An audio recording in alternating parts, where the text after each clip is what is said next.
अमेरिकी think tank Carnegie endowment for piece की नई रिपोर्ट कहती है कि भारतीय वायुसेना में भारी संकट है, क्राइसिस में है भारतीय वायुसेना और चीन और पाकिस्तान के मुकाबले भारतीय वायुसेना पिछड़ती जा रही है। अब इसमें कितनी सच्चाई है? जिन्होंने रिपोर्ट लिखी है एशले टेलिस, वो बड़े जानकार माने जाते हैं और तमाम देश उनकी सलाह को मानते हैं और कहा जा रहा है कि भारतीय सरकार के लिए ये पहली प्राथमिकता होनी चाहिए कि चीन और पाकिस्तान से जो फासला बढ़ा है उस पर काम करें। इस पर हम चर्चा करेंगे कि कितना तैयार है भारत।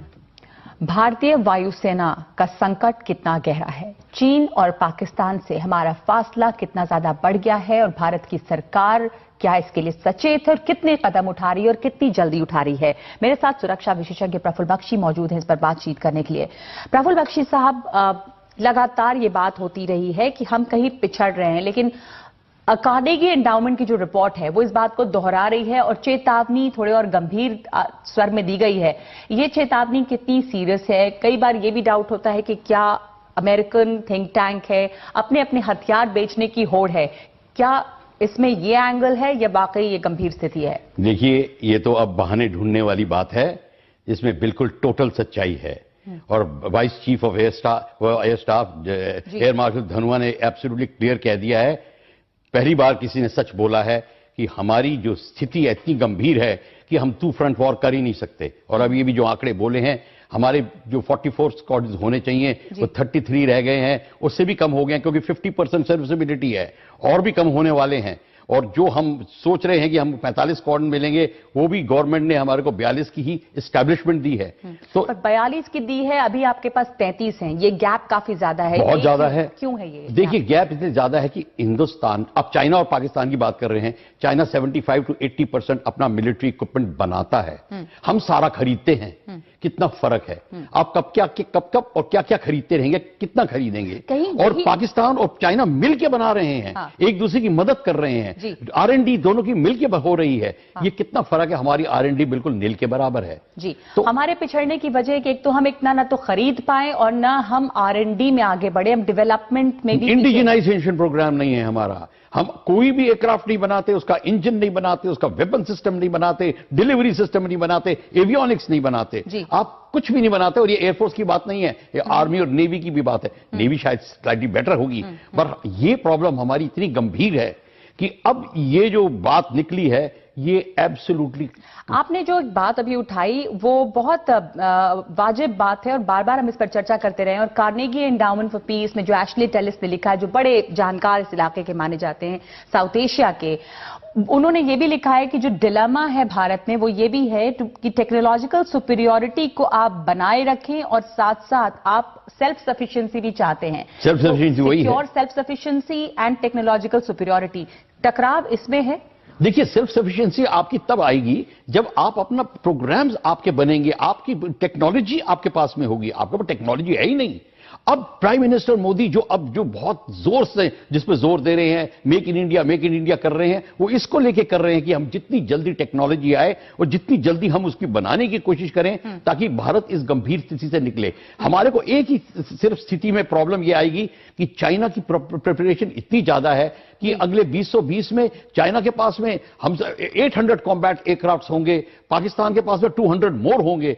तो अब इस स्थिति को देखकर हमारे को बड़ी गंभीर चिंता हो रही है। 2025 तक मैं पढ़ रही थी, कहा गया है कि चीन कहीं भी, तिब्बत इंक्लूडेड, भारत के खिलाफ 300 से 400 फाइटर एयरक्राफ्ट उतारने की स्थिति में होगा। और हम 2027 तक ये सोच रहे हैं कि 42 स्क्वाड्रन हमारे पास होंगे। आप मान के चलिए कि चीन उस स्थिति में है, वो होगा नहीं। उसकी जो एयरफील्ड जितने ज्यादा हैं, उसकी जो logistics on the eastern border इतनी अत्यधिक है और उसकी प्रिपरेशन इतनी ज्यादा है। चाइना और पाकिस्तान मिलके उनकी जो कॉम्बिनेशन जो हो रहा है वो इतना ठोस कदम उठा रहा है। हमारी प्रॉब्लम है, हमने कोई भी जहाज नहीं बनाया, कोई भी टेक्नोलॉजी। हमारा कावेरी इंजन LCA का रह गया है, LCA बैठा हुआ इसलिए बैठा हुआ है। हम G404 की बात कर रहे हैं। जी बख्शी साहब, ये है कि हमेशा से एक परंपरागत तरीके से ट्रेडिशनली हमेशा भारत बड़ा सुपीरियर रहा, भारतीय एयरफोर्स जो है, और 71 से इस इलाके में भारतीय वायुसेना का डोमिनेंस एक तरह से रहा है। एशली टेलिस भी इस बात को कहते हैं कि आपको उसको मेंटेन करके रखना है, लेकिन उसमें आप कई पिछड़ गए हैं बहुत, और अगर इस इलाके की स्टेबिलिटी चाहिए तो भारतीय वायुसेना का दबदबा चाहिए पैसिफिक रीजन में। देखिए, पिछली अब रिपोर्ट्स रहे ना, ठीक है, 71 की बात है और इत्यादि है। हमारा उस टाइम 88 में 3:1 रेशो था इंडिया और पाकिस्तान का, अब है 1.7:1, 1.7:1, और भी कम हो जाएगा।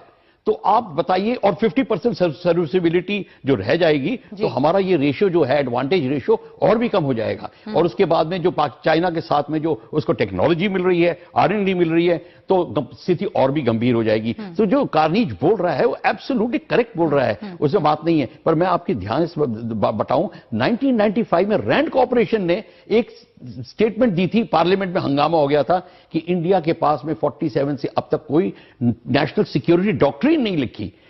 तभी आर्मी, नेवी, एयरफोर्स के पास कोई डॉक्ट्रिन नहीं थी, और ये उसका नतीजा है। जब आपकी डॉक्ट्रिन मिसिंग होती है तो आपको यही नहीं पता होता कि आप बनाएं ना बनाएं, और उसके बाद में आपको थिंकिंग नहीं है उस दिशा में, आपने प्राइवेट इंडस्ट्री को टूल नहीं दी है। That is why new government जो कर रही है वो प्राइवेट इंडस्ट्री को जल्दी से जल्दी लाने की कोशिश कर रही है। अभी तक जो लाइट कॉम्बैट एयरक्राफ्ट तेजस है, वो अभी तक उसका इंडक्शन जो है वो कहीं अभी ठीक से नहीं हुआ है, और वो भी डाउटफुल हो रहा है। हालांकि से जो बातचीत है वो अपने आखिरी दौर में है, पर अभी भी वहां समस्या बनी हुई है रफाल के लिए। रफाल की अब जो बन रही है, और उसके बाद में जो उसकी कॉस्ट प्रॉब्लम जो आएगी वो और भी स्थिति को गंभीर कर देगी। सो 36 रफाल की बात हम कर रहे हैं, पर रफाल की जब बात कर रहे हैं तो हम इस बात को भी ध्यान दें कि हमें रफाल को बनाना है, यहां पे उसकी टेक्नोलॉजी बनानी है, उस बात को ज्यादा जोर देना चाहिए, ना कि हमको प्राइस नेगोशिएशंस करनी चाहिए। जब तक हम इस बात को नहीं लेके अड़ेंगे, फिर बात वही हो जाएगी, आपके 3 साल बाद फिर वहीं बैठे रह जाएंगे। Air staff air marshal Dhanoa ने जो कहा था कि हम नॉर्थ ईस्ट और वेस्ट दोनों फ्रंटियर को एक साथ सुरक्षित नहीं कर सकते। टू फ्रंट वॉर अगर हो तो टू फ्रंट, यही तो गंभीर स्थिति है, और टू फ्रंट वॉर होने के बहुत चांसेस हैं, क्योंकि चाइना और पाकिस्तान बहुत क्लोज है। हालांकि अगले 5-6-7 साल में मेरे ख्याल से इसलिए नहीं होगा कि चाइना के ईस्टर्न बॉर्डर में चाइना के बहुत प्रॉब्लम्स हैं, वो हमको जो टाइम मिल गया है, 6-7 साल 8 साल मिला है, उसमें हमको ब्रेक नेक स्पीड से काम करना पड़ेगा। पर हम वो ब्रेक नेक स्पीड पर काम कर ही नहीं रहे, कि कुछ स्टार्ट ही नहीं हुआ अभी तक कुछ स्टार्ट नहीं हुआ है, वक्त कम है आप कह रहे हैं, और ये जो चेतावनी है जो कार्नेगी एंडाउमेंट की तरफ से आई है वो गंभीर है, और नई दिल्ली को इसके ऊपर गौर करना होगा कि वो जल्द से जल्द काम करे, ताकि जो फासला बढ़ रहा है पॉलिटिकल विल की जरूरत है, बड़ी कमजोर है। और हमारी जो ब्यूरोक्रेटिक थिंकिंग है, प्राइम मिनिस्टर मोदी को उससे प्रॉब्लम आ रही है। सबसे मेजर काम करना पड़ेगा प्राइम मिनिस्टर मोदी को। आप कह रहे हैं कि नई सरकार में मिनिस्ट्री ऑफ डिफेंस को ठीक करना पड़ेगा, वो करना चाह रहे हैं, पर अभी वक्त लग रहा है, और वक्त जो है कम है, और जल्दी करना पड़ेगा। शुक्रिया आपका इस बातचीत के लिए। गंभीर स्थिति भारतीय एयरफोर्स के सामने है, जिससे निपटना सबसे पहली प्राथमिकता होनी चाहिए सरकार की, ये कह रहा है अमेरिकी थिंक टैंक। इंटरनेशनल एजेंडा में आज के लिए इतना ही।